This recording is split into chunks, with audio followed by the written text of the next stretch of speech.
ये रुतबा मेरे सर को तेरे संविधान ने दिया, ये रुतबा मेरे सर को तेरे संविधान ने दिया, ये सम्मान भी मुझे तेरे संविधान ने दिया। औरों को जो दिया होगा मुकद्दर ने दिया होगा, हमें तो मुकद्दर भी तेरे संविधान ने दिया। ये मुकद्दर जो नसीब है ना, आज मैं जगह जगह जाता हूं तो लोग कहते हैं अरे कुलदीप भाई बड़े नसीब वाले हो, 27 साल की उम्र में निगम पार्षद बन गए थे, 30 साल की उम्र में विधायक बन गए, बड़े नसीब वाले हो।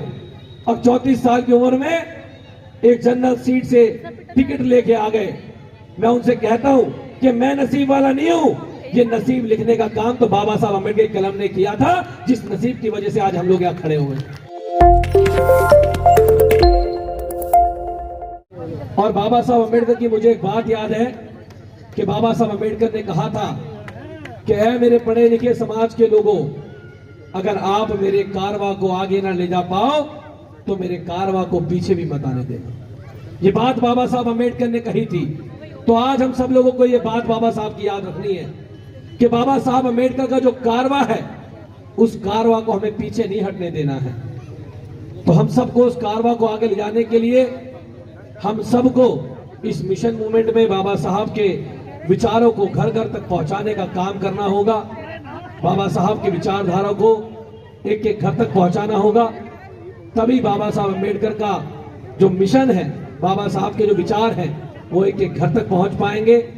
और ये बात सत्य है कि पहले हमारे समाज के अंदर आज जितने बड़े बुजुर्ग बैठे हैं वो सब नौकरी से रिटायरमेंट है, लेकिन आज आने वाली पीढ़ी के पास रोजगार नहीं है। आज इस देश में तानाशाही के दम पे एक पूरे षड्यंत्र के तहत हमारे लोगों को नौकरी से बाहर रखने का काम किया जा रहा है। आज आरक्षण ना देना पड़े उसके लिए बैकडोर से एंट्री कराई जा रही है।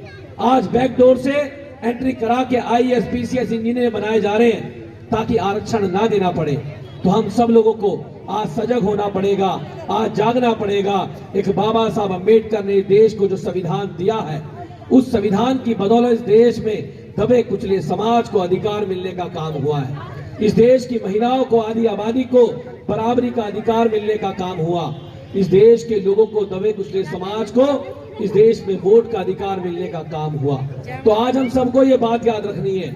अगर आज हम सब लोग यहाँ इस खुले मैदान के अंदर बाबा साहब अम्बेडकर की 133वीं जयंती मना रहे हैं, तो सिर्फ इसलिए मना रहे हैं कि बाबा साहब अम्बेडकर ने देश को आजाद कराने में अहम योगदान दिया और एक ऐसा दस्तावेज देने का काम किया जो सबको अपनी बात कहने की आजादी देता है, जो सबको हर धर्म को मानने की आजादी देता है, चाहे हिंदू हो, मुसलमान हो, सिख हो, ईसाई हो, बौद्ध हो, जैन हो।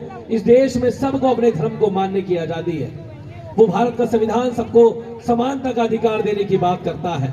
तो वो जो अधिकार भारत का संविधान देता है, आज कुछ लोग खुलेआम खुले मंच से कहते हैं कि हम भारत के संविधान को बदलना चाहते हैं, क्योंकि उन लोगों को डर है। उनको पता है कि बाबा साहब अम्बेडकर के संविधान की वजह से इस देश के दबे कुचले समाज को सम्मान मिलने का काम हुआ है, इस देश के दबे कुचले समाज को वोट का अधिकार मिलने का काम हुआ है। और वो बाबा साहब का, अम्बेडकर का संविधान को आज बदलने की बात करते हैं, खत्म करने की बात करते हैं। लेकिन इस मंच से मैं उन लोगों को आह्वान करता हूं कि आप लोगों ने एक बार कोशिश की थी 1989 एट्रोसिटी एक्ट खत्म करने की। 2 अप्रैल का आंदोलन हुआ। जितने लोग नीचे बैठे हैं, जितने लोग ऊपर बैठे हैं, इस देश के बहुजन समाज के लोगों ने दिखा दिया कि अगर तुमने एट्रोसिटी एक्ट के ऊपर उंगली उठाने की कोशिश करी तो तुम्हारी नाक रगड़वाने का काम करेंगे। और एट्रोसिटी एक्ट पे नाक रगड़वाने की वो काम करा और एट्रोसिटी एक्ट वापस लागू हुआ, पूर्ण रूप से लागू होने का काम हुआ। तो ये सब आप लोगों की ताकत थी, आप लोगों की शक्ति थी कि आप लोगों ने वो एट्रोसिटी एक्ट वापस कराने का काम किया। और आज ये लोग कहते हैं कि हम इस देश का संविधान बदल देंगे।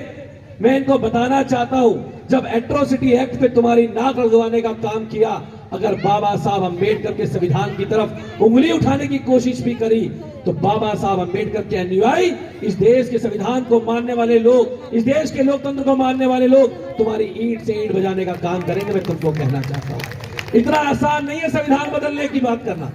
और जो लोग संविधान बदलने की बात करते हैं ना, अगर हम सब लोगों ने अब की बार ठान लिया, हम तो संविधान बदलने वालों की सरकार बदल सकते हैं। बता देता हूं आप लोगों को, वो ताकत हम सबके अंदर है। और मैं फिर कह रहा हूं कि ये संविधान जिंदा है तो हम सब जिंदा हैं। ये संविधान है तो हम सब लोगों के पास सम्मान है, अगर संविधान नहीं है तो हम लोग नहीं है। तो बाबा साहब अम्बेडकर के संविधान को बचाने के लिए, इस देश के लोकतंत्र को बचाने के लिए बाबा साहब अम्बेडकर ने जो कहा था, बाबा साहब अम्बेडकर ने देश के लोगों को जब वोट का अधिकार दिया तो बाबा साहब अम्बेडकर ने कहा था कि आज मैंने रानी के पेट का ऑपरेशन कर दिया है, आज के बाद रानी के पेट से राजा पैदा नहीं होगा, जनता के वोट से राजा पैदा होगा, जनता के वोट से राजा पैदा होगा। ये बात बाबा साहब अम्बेडकर ने कहने का काम कही थी। तो बाबा साहब ने रानी के पेट का ऑपरेशन कर दिया है और अब कुछ लोग रानी के पेट से फिर दोबारा राजा पैदा करने की कोशिश कर रहे हैं। वो आज चुनी हुई सरकारों के अधिकार छीनने की कोशिश कर रहे हैं, वो चुनी हुई सरकारों को भंग करने की कोशिश कर रहे हैं, वो इस देश के लोकतंत्र को खत्म करने की कोशिश कर रहे हैं। लेकिन जब वो इस देश के लोकतंत्र को खत्म करने की कोशिश कर रहे हैं, हम सबका ये कर्तव्य बनता है कि इस देश के लोकतंत्र को बचाने के लिए, इस देश के संविधान को बचाने के लिए जब तक हमारे अंदर आखिरी सांस है तब तक लड़ने का काम करेंगे, तब तक लड़ने का काम करेंगे। और एक शेर कह के अपनी बात को भी समाप्त करूंगा, मुझे भी आगे जाना है। ये रुतबा मेरे सर को तेरे संविधान ने दिया, ये रुतबा मेरे सर को तेरे संविधान ने दिया, ये सम्मान भी मुझे तेरे संविधान ने दिया, औरों को जो दिया होगा मुकद्दर ने दिया होगा, हमें तो मुकद्दर भी तेरे संविधान ने दिया। ये मुकद्दर जो नसीब है ना, आज मैं जगह जगह जाता हूं तो लोग कहते हैं अरे कुलदीप भाई बड़े नसीब वाले हो, 27 साल की उम्र में निगम पार्षद बन गए थे, 30 साल की उम्र में विधायक बन गए, बड़े नसीब वाले हो। अब 34 साल की उम्र में एक जनरल सीट से टिकट लेके आ गए। मैं उनसे कहता हूं कि मैं नसीब वाला नहीं हूं, ये नसीब लिखने का काम तो बाबा साहब अम्बेडकर की कलम ने किया था, जिस नसीब की वजह से आज हम लोग यहाँ खड़े हुए। ये मुकद्दर बाबा साहब अम्बेडकर ने लिखा था, उनकी कलम में वो ताकत थी कि वो कलम से लिख के चले गए। उन्होंने कहा कि इस देश के बच्चे भी आने वाले समय में इस देश के शासक बन सकते हैं। बाबा साहब अम्बेडकर की कलम ने ये बात कहने का काम किया। तो ये मुकद्दर हम सबको बाबा साहब अम्बेडकर ने देने का काम किया है। और एक बात कहता हूं, वो लोग और थे जो वक्त के सांचे में ढल गए, वो लोग और थे जो वक्त के सांचे में ढल गए, वो भीमराव थे जो वक्त का सांचा बदल गए। बाबा साहब अम्बेडकर ने इस वक्त का सांचा बदलने का काम किया है। बाबा साहब अम्बेडकर ने हम सबको अधिकार दिलाने का काम किया है। तो आज वक्त है इस देश के लोकतंत्र और संविधान को बचाने का। तो हम सब मिलके इस देश के लोकतंत्र के पर्व में बाबा साहब के संविधान को बचाएं। जय भीम, जय संविधान, जय जय जय जय जय भीम। मैं इनको बताना चाहता हूं, जब एट्रोसिटी एक्ट पे तुम्हारी नाक लगवाने का काम किया, अगर बाबा साहब अम्बेडकर के संविधान की तरफ उंगली उठाने की कोशिश भी करी, तो बाबा साहब अम्बेडकर के अनुयायी, इस देश के संविधान को मानने वाले लोग, इस देश के लोकतंत्र को मानने वाले लोग तुम्हारी ईंट से ईंट बजाने का काम करेंगे। मैं तुमको